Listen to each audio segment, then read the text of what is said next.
요즘 이런 분들 굉장히 많이 있으시죠? 힐링을 좀 해야 되겠다. 내가 그동안 너무 돈에 몰두하면서 산 것 같다. 또는 조금 돈에 대해서 공부를 하다 보니까 지금은 때가 아닌 것 같다. 힐링을 해야 되겠다. 이렇게 생각하시는 분들 굉장히 많이 있는 것 같아요. 자, 그런데 지금 힐링해야 될 때가 절대 아닙니다. 힐링을 하면 오히려 망합니다. 일단 재테크에 있어서 힐링을 하려고 하는 한 3가지 유형이 있어요. 이 유형별로 한번 살펴보고 이 유형별로 뭐가 문제가 있는 건지 한번 살펴보도록 하겠습니다. 첫 번째 유형은 뭐냐면 이제 관심 끊고 살아야 되겠다.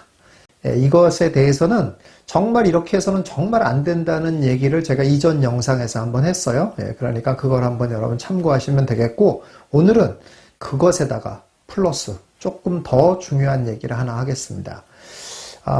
이렇게 힐링하려고 하는 분들의 마음속에는 어떤 마음을 갖고 있냐면은 이제 내가 너무 돈에 몰두하면서 한 게 옳지 않았던 것 같아 라는 반성하는 마음도 있고, 또 한 가지는 이렇게 내가 몰두하면서 돈 하면서 사는 것은 지금은 때가 아닌 것 같아 라고 생각하는 분들이 있어요. 그래서 관심을 끊겠다 이렇게 생각하시는 분들이 있는데, 이게 잘못됐다라는 겁니다. 여러분들은 그러한 이유로 힐링을 해야 되겠다라고 생각을 하지만, 사실 여러분들이 힐링하려고 하는 가장 큰 이유는 뭐냐면 결국 대중을 쫓아가려고 하는 거다, 이런 얘기입니다. 여러분도 모르고 있었죠? 바로 그게 바로 문제라는 겁니다. 여러분, 지금 왜 힐링하려고 하겠어요? 결국 쟤도 힐링하고 쟤도 힐링하니까 나도 힐링하자예요. 그렇기 때문에 여러분들이 지금 힐링해서는 안 된다는 거예요. 왜 안 됩니까? 이렇게 대중을 쫓아가는 삶을 계속 살면 나중에 돈을 벌 때가 되면 또 어떻게 됩니까? 똑같이 욕심을 냅니다. 왜 똑같이 욕심을 내요? 이게 버릇이 돼 있거든요. 대중을 따라가는 게 그냥 버릇이 돼 있어요. 대중을 따라가는 게 너무 편하거든요. 근데 본인은 그게 아니라고 우겨요. 나는 대중을 따라가는 게 아니라 내가 볼 때는 이게 맞다고 생각해서 하는 거야 라고 얘기하지만, 사실은 이미 여러분들은 대중을 따라가고 싶은 거예요. 그렇기 때문에 여러분들이 그 삶에서, 그런 개미지옥 같은 그 삶에서 여러분들이 벗어나고 싶다면은 지금 당장 힐링하려고 하는 것부터 때려치셔야 돼요. 남과 다르게 살아야 됩니다. 남들과 다른 타이밍으로 살아야 돼요. 그래야지 여러분들이 대중을 안 쫓아가는 거고 앞서가는 소수의 깨어있는 사람이 되는 겁니다. 두 번째 유형은 뭐냐면 첫 번째보다 더 나쁜 케이스죠. 부동산을 손해봐도 좋으니 다 팔아버리고 이제 부동산은 안 해야 되겠다 라고 마음을 먹는 겁니다. 그런데 여러분, 팔으려고 하니까 어떻습니까? 억지로 파는 거죠. 억지를 써서 이렇게 순리를 정말 거스리면서까지도 다 팔아버리고 싶은 거예요. 지금은 어떻게 해야 되냐면 의지를 불태워야 됩니다. 힐링해야 될 때가 아니라 의지를 불태워야 돼요. 돈을 벌고 싶어하는 그런 의지를 불태워야 됩니다. 그럼 여러분들이 여기서 또 이제 굉장히 의문도 들고 반감도 드시는 분들이 있을 거예요. 어떤 반감이면 돈이 있어야 의지를 불태우든 뭘 하지, 이렇게 생각이 드시죠? 여러분들, 이게 또 여러분들의 투자의 능력을 테스트하는 겁니다. 무슨 말이냐면, 여러분들, 그렇죠. 돈이 있어가 돈을 자꾸 벌고 이러고 싶죠. 그리고 그게 된다고 그러면은 도대체 누가 이런 투자에 대해서 관심을 끊겠습니까? 아니, 돈 싫어하는 사람이 있어요? 그런데 이렇게 돈이 잘 벌어져. 이런데 누가 관심을 안 갖습니까? 그런데 중요한 건 뭡니까? 그게 안 될 때도 관심을 갖고 의지를 불태우는 게 어려운 거예요, 원래가. 거기서 성공하는 사람과 그렇지 않은 사람이 갈라지는 겁니다. 그렇기 때문에 지금은 의지를 불태워야 되는데, 돈 벌 의지를 불태우지 못하면 무슨 의지를 불태워야 됩니까? 버티는 의지를 불태워야 돼요. 다 팔아버리고 싶어요. 손해보고라도 다 팔아버리고 싶어요. 그러면서 그냥 편안하게 살고 싶어요.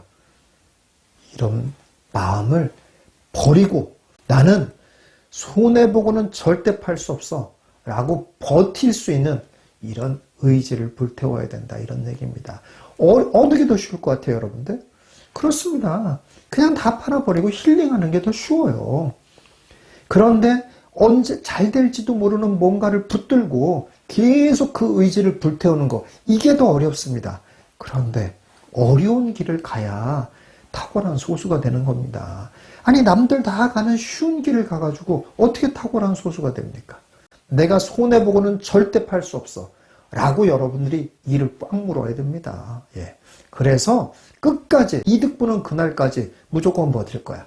이렇게 여러분들 이 그릇을 타올르셔야 됩니다. 그게 여러분들 지금 해야 될 때예요.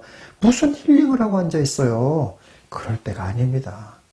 세 번째 유형은 부동산 다 때려치고 주식해야 되겠다라고 하는 분들입니다. 예. 이것도 힐링이죠. 왜 힐링이냐면은 부동산을 할 수가 없고 부동산은 너무 큰 돈이 들어가잖아요. 근데 주식은 자잘하게 뭐 10,000원도 할 수 있고 20,000원도 할 수 있고 이렇잖아요. 예, 그러니까 힐링이죠. 부동산 하려면 얼마나 신경을 써야 됩니까? 기본적으로 1,000,000원 단위인데. 그런데 주식은 얼마나 편해요. 그냥 뭐 어디 갈 필요도 없고 그냥 앉아가지고 이거 스마트폰으로 이러기만 하면 되지. 나 오늘 300원이 올랐어. 하하하하 뭐 박수치고 얼마나 재밌습니까? 예, 힐링이죠, 힐링. 이렇게 힐링하시려고 하는 분들이 굉장히 많이 있다 이런 얘기예요. 이전 영상에서도 몇 번 얘기를 했습니다만은 결국 그것의 말로는 어떻게 됩니까? 다 망한다는 겁니다. 예. 제가 주식을 하지 말아야 되는 너무나도 많은 얘기, 한 30가지는 얘기할 수 있을 것 같아요. 예. 그런데 그런 얘기 다 얘기해봐야 다 소용없고요. 딱 한 가지 가장 중요한 얘기만 여러분들이 생각하고 계시면 돼요. 결과가 어땠는지 현실에서 한번 보자 이런 얘기예요. 여러분 주식해서 부자 된 사람이 얼마나 있나 한번 보세요. 주변에 좀 보여요? 뭐 인터넷에서는 보죠. 인터넷에서 뭐 유튜브에서 뭐 주식해서 돈 벌었다 이런 사람 많이 보지만 일단 여러분 주변에서 보나 한번 생각해 보죠. 여러분 주변에 주식해서 돈 벌었다는 사람 본 적 있으세요? 물론 잠깐 뭐 500만 원을 벌었나요? 1,000만 원을 벌었나요? 심지어 뭐 억대도 번 사람들도 있어요. 그러나 그 사람이 끝까지 주식해서 이 사람 부자 됐다 이런 거 본 적 있으세요? 단 한 명도 없을걸요 아마. 그러나 부동산을 보세요. 부동산 어떻습니까?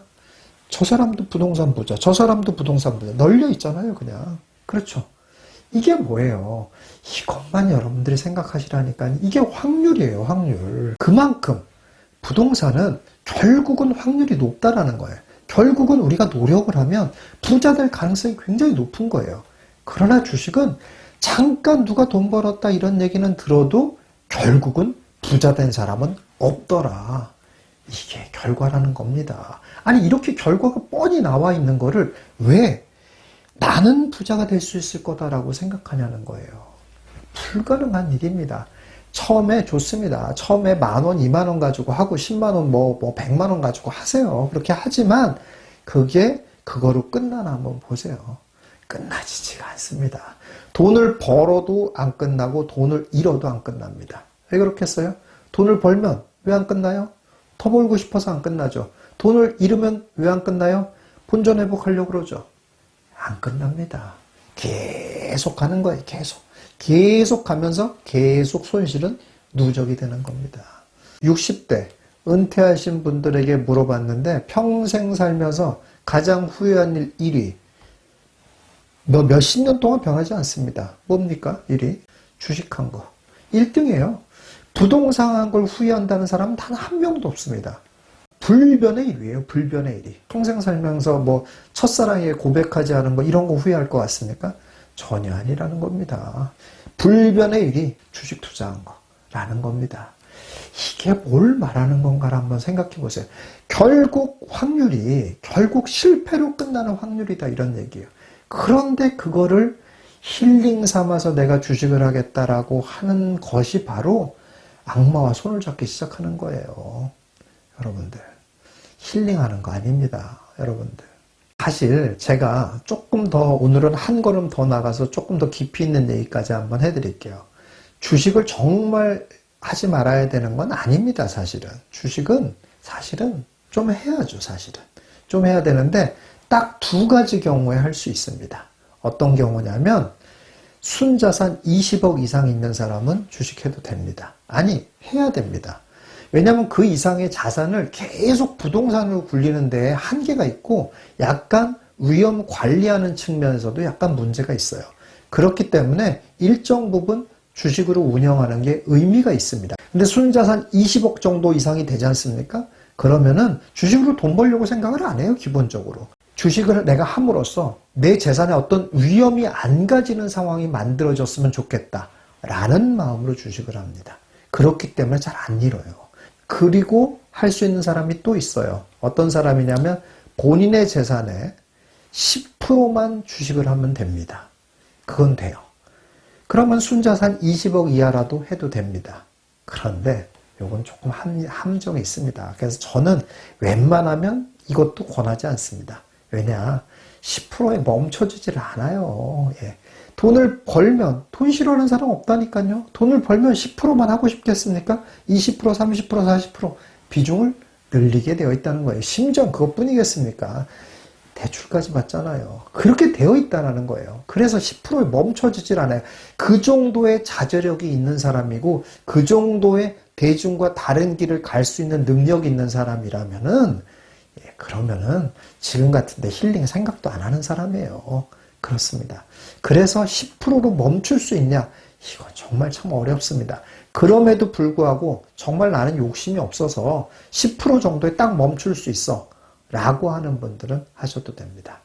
그 외의 사람들, 힐링 삼아서 내가 주식을 하겠다, 이제 편안하게 그냥 내가 스마트폰 보면서 그냥 편안하게 뭐 하루에 뭐 10만원, 20만원 버는 거로 만족하면서 살래 라고 하는 사람들, 악마와 손을 잡는 겁니다. 힐링은커녕 더 지옥의 문으로 걸어 들어가시는 겁니다. 여러분들, 지금은 절대 힐링할 때가 아닙니다. 힐링할 때가 아니고 대중과 무조건 다른 길을 가야 돼요. 의지를 불태워야 되는 겁니다. 여러분들이 그렇게 대중과 다른 길을 갈 생각을 하셔야 기회도 잡을 수 있고 또 나중에 남들 다 대중이 흥분할 때 여러분들은 냉철하게 이성을 찾을 수도 있는 이런 능력이 만들어진다라는 겁니다. 그렇기 때문에 여러분들 힐링하겠다고 생각하신 여러분들 지금 당장 때려치시고 정신 차리시기 바라겠습니다.